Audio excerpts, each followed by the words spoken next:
Hello and welcome to Kanen Coffee Espresso Machines. Today we're testing this Saeco Exprelia Evo, and let's go ahead and test the machine.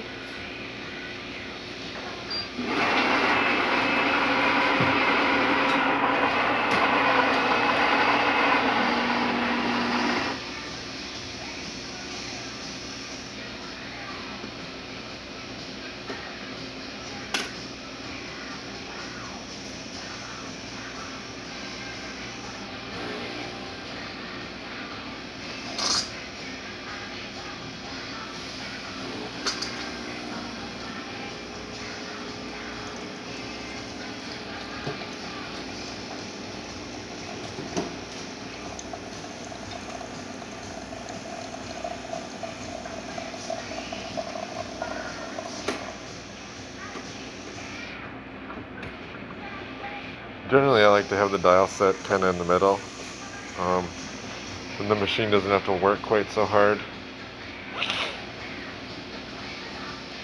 So yeah, we get a nice shot of espresso, no leaks. And so thank you for pairing with Kanen Coffee. Please like our videos below. If you'd like to see more videos like this, subscribe to our channel. Thank you.